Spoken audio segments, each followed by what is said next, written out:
What if I told you that every card you play, every card you destroy, alive or undead, has a story? Disclaimer: this series presents officially released lore from Superset through card descriptions, loading screen tips, official comics, animations, and developer statements. They are not fully accurate and might not be true. Welcome to my 4th episode of the series. Knight, the underestimated champion. Starting with Knight, he is one of the most loved and used cards all over the ladder. He's in the starter deck, and yet you see him in Ultimate Champion. He is not overly broken, but not bad, and no one has a problem facing it, even less have a problem using it. He's in 1 in every 10 decks in Clash Royale, which is insane, considering there are 120 cards. Knight was born into a wealthy family, where honor wasn't just a value, it was everything. From the moment he could walk, expectations were placed upon his shoulders like armor too heavy to bear. But unlike his brothers and sisters who excelled in swordsmanship and showed natural talent with the blade,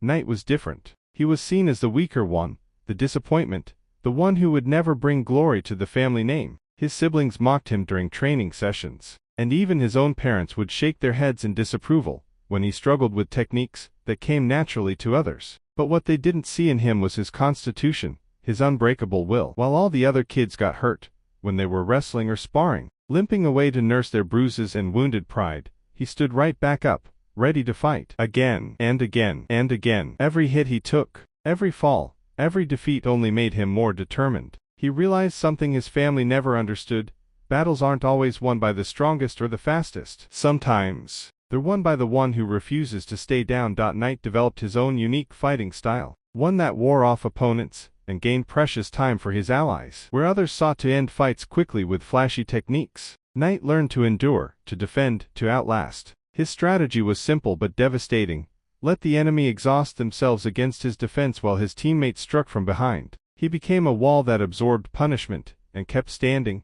frustrating enemy after enemy who thought they could break him quickly. Slowly, grudgingly, he finally got the recognition he deserved. His family's mockery turned to respect, then to admiration. Other warriors began requesting him specifically for their squads, knowing that with Knight holding the line, they could focus on their offense without fear. He proved that you don't need to be the strongest to be invaluable. Today, he is now one of the fiercest warriors there are, not because he deals the most damage, but because he refuses to fall when his team needs him most. The common soldier's life. For Knight and warriors like him, life is a constant cycle of training, fighting, and recovery. Unlike the royal troops, who sleep in castle barracks with warm beds and 3 meals a day, common soldiers like Knight often live in modest quarters on the outskirts of the kingdom. They wake before dawn for training, their bodies constantly aching from yesterday's battles. Between deployments to the arena, they maintain their equipment, sharpen their swords, and help train the next generation of fighters who look up to them with wide-eyed admiration. Why they fight for their king? You might wonder.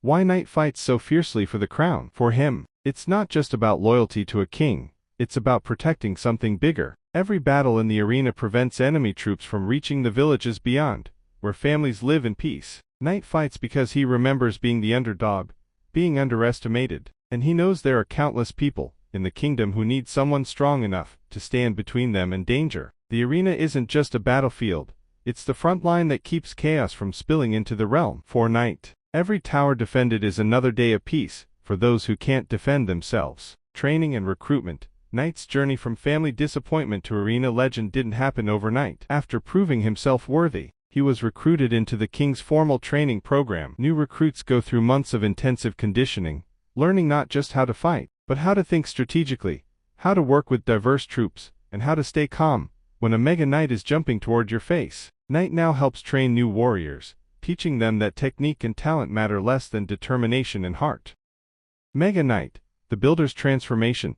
This Mega Knight section is going to be very quick, because he was already in the first video. But one thing we didn't cover was why he always wore his maces. See, as a builder he was, all the other builders made fun of his delicate, small hands that were weak and soft. He hated this, and when he underwent his transformation, maces covered his hands to hide them with overwhelming power instead. Guards, brothers in arms. The guards were originally from the skeleton army, just 3 ordinary skeletons among thousands. But these 3 were different. They were friends with one skeleton called Larry, and these 3 skeletons followed him no matter what. In the chaotic madness of the undead ranks where most skeletons acted on pure instinct, these 3 actually thought, strategized, and most importantly, stayed loyal. Larry wasn't the strongest skeleton or the smartest, but he had something rare among the undead: intuition. He could sense danger before it struck. Larry always showed them the way to safety, guiding them through collapsing towers, directing them away from bomber explosions, and somehow knowing exactly when to retreat and when to push forward. The three skeletons survived countless battles with Larry, learning from every close call, and they became strong, not just physically, but tactically aware in ways few undead ever achieve. One day, everything changed. Larry became the Skeleton King, elevated to royalty through trials and tribulations we may never fully understand. He was now way out of the three skeletons' league, surrounded by dark magic and commanding legions. With a wave of his bony hand, many assumed the three would be forgotten, just more nameless soldiers in an endless army. But the three skeletons weren't forgotten. The king recognized them too, remembering the battles they fought side by side. When he was just Larry, he couldn't bear to see his oldest friends remain as fragile, disposable troops. Using ancient magic and the finest armor the skeleton smiths could forge, he made them more powerful and gave them protection that could withstand blows that would shatter ordinary skeletons. Then they were made to be guards, not just any guards, but the king's personal combat specialists, deployed only in the most critical situations. The guards' purpose: the guards fight not just for conquest, but out of profound loyalty. They remember when they were nothing, when any wizard's fireball or Valkyrie's spin could reduce them to bone dust.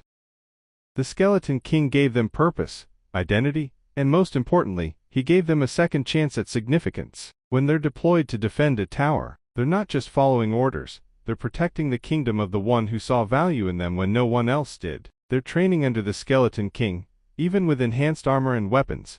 The guards continued training. The Skeleton King himself taught them advanced formations, showing them how to maximize their shield coverage and support each other in combat. They learned that their true strength wasn't individual power, but their coordination. 3 shields moving as one, 3 spears striking in sequence. This is what makes them guards worthy of their king. Spear goblins, the smart bandits. Spear goblins are very similar to regular goblins, but with one crucial difference: they learned from other goblins' mistakes. While stupid bandits kept charging into battle to rob merchants, getting themselves slashed by guards and whacked by angry travelers, spear goblins used their brains. Instead of running straight at danger, they stood from afar, raining spears on top of the merchant's head from behind rocks and trees. The merchant, bleeding and confused about where the attacks were coming from, would panic and run away injured, leaving all the loot to the spear goblins, who barely got a scratch. This wasn't cowardice, it was evolution. Goblins are naturally weaker than most troops, so the ones who survived and thrived were the ones who fought smart,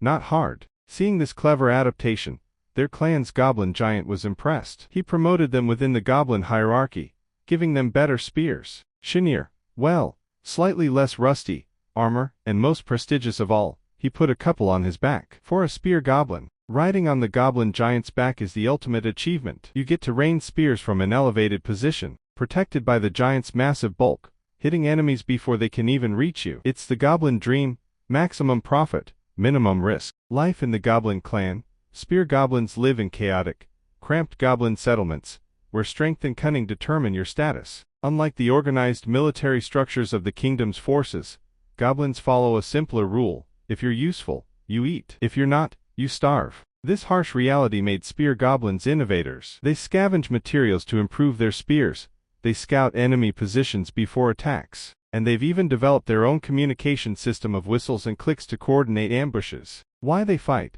Spear goblins don't fight for honor or loyalty, they fight for loot, for food, for status in their clan. But there's also a surprising element of camaraderie.